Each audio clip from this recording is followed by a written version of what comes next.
I am a 68-year-old woman who has a passion for connection in the community. I'm all about family and community and of them helping each other, to live well and to have agency in their life. So I feel like I'm a mother of the community. That's my root, who I am. And I do connection through storytelling and music. So I was married to this wonderful jazz musician, Jahra McKinney, and he died in 2001, June 10th, or June 20th actually, but he went into a coma June 10th.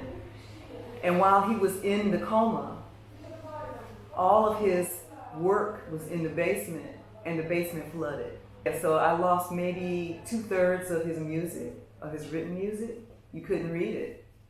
So I ran around trying to find help from the repositories to save his music. And they told me no, I couldn't get anyone to help me. So I took the music that I had left and I put it in a storage unit. And then the storage unit had a flood. So it was in 2 floods. The second flood was even worse.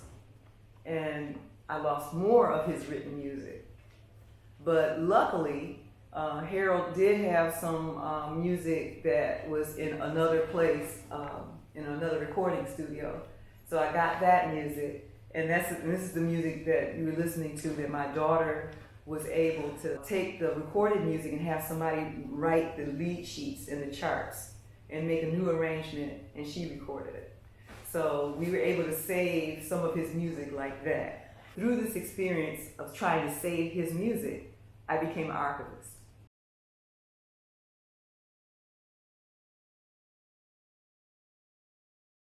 I kind of came up the hard way of learning how society does not, because they would say we can't help you because either we don't collect black people, I mean, that's not in our scope, and you're in a black city, why don't you? So you can't, they're not going to help somebody who they don't collect their stuff. And also, we don't have money. Those were the 2 reasons. The state doesn't give us money to save people's collections. We can't do that.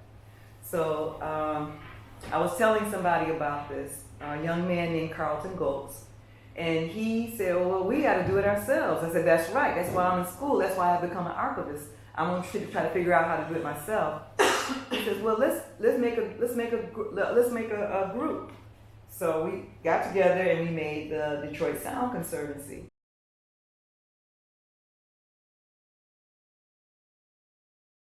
So our big milestones were first getting the building. The founder, Carlton Goltz, he's a wonderful public historian and a researcher. So he knew about all the jazz clubs in the city that were defunct. So many of them had been knocked down.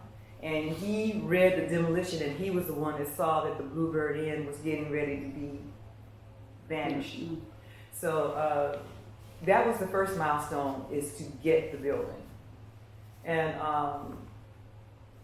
the Kresge gave us just enough money to get into trouble. Huh?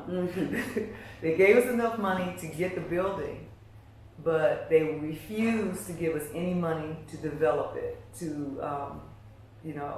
They just gave us enough money to get it off the demolition list and list it in our name. So we have this board of directors that are musicians and DJs and, like me.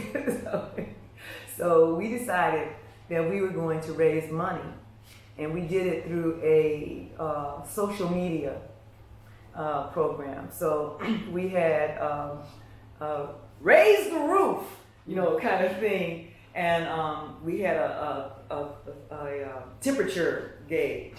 And on the temperature gauge was the amounts of money, right? So you could see how much money we were raising, and somehow that graphic was very helpful.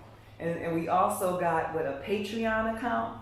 It's a money raising thing where people could put every month, put money in. They could hook up their bank account and they would automatically transfer $5, $20, $100 every month. So we sold Patreon, we got single donations. So we finally raised about $29,000 and we got the roof done.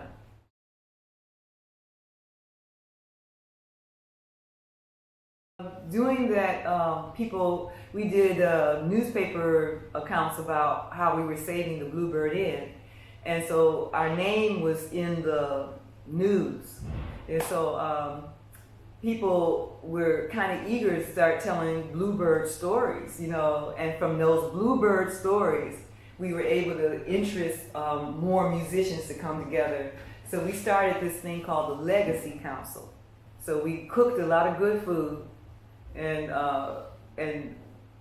got the people to come to this old abandoned church. It's a Calvin, Episcopal church in the old West Side. So it's easily got to, it's down the street from the Bluebird Inn. And we invited people to come. We invited maybe 30 people and maybe 20 showed up.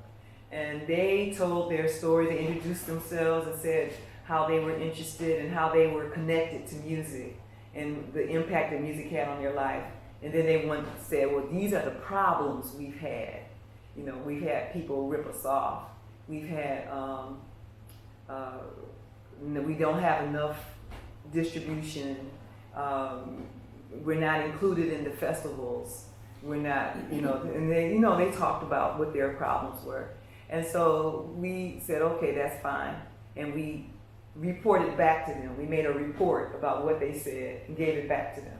And then they said, well, now we want you to think about what are the solutions to these problems. So come back. So they came back, most of them. And some new people came in from out of nowhere, how they heard about it.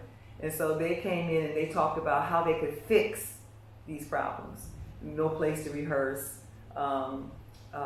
I don't have my rights down so that I can be safe in putting my music out there. So we found out that we could create our own festivals. We can do our own. We can give you access to lawyers. We can help you, become more. You have power over your intellectual property.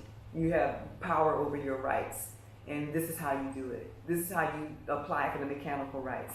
This is how you get your copyrights, register your copyrights. This is how you deal with the club owners. So it's good. It was good solutions that they came up with that they would like to see. And so now Detroit Sound Conservancy has its marching orders, right? So we are now going to be able to create artists and residencies. We're going to be able to bring in experts and have clinics where they can register for their mechanical rights. We have digitization things. You can digitize what you have created and have a digital record of it, so that even if you have a house fire, your stuff will be saved into perpetuity. So because we have this digital storage for you that has preservation software in it. So this is what we're doing to make their lives, their contribution, their music sustainable into the future. And they're starting to trust us now. So now we're getting not salvage, now we're getting the actual collections of the musicians so that they are coming in.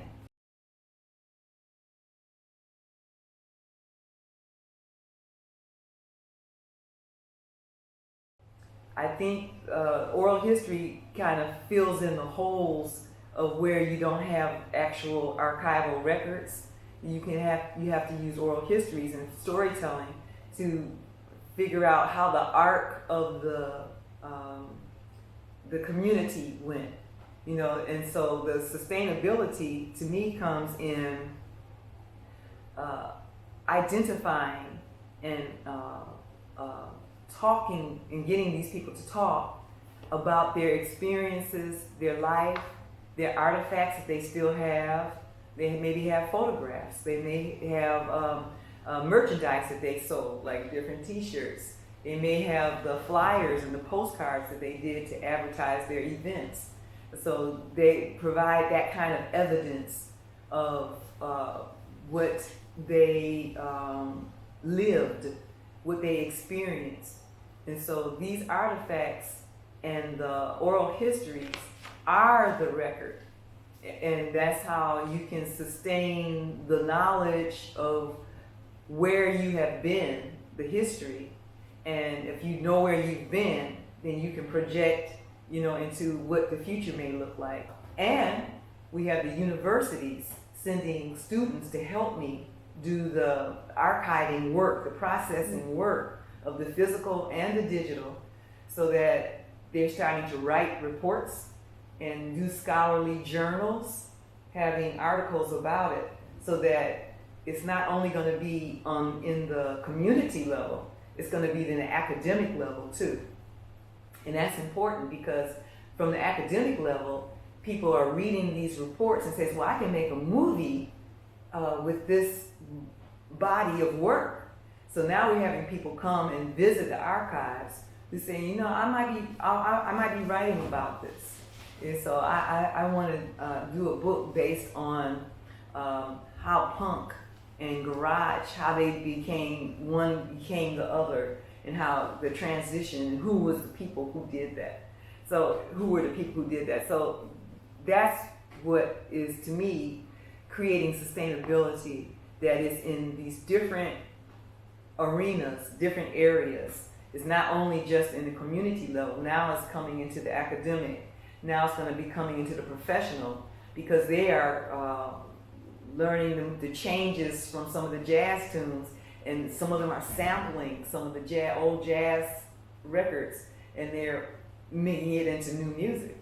So not only are they critiquing the music in the academic world or analyzing it, they're also still creating it, and they have a history of it too that is saved for whatever you're going to reuse it as.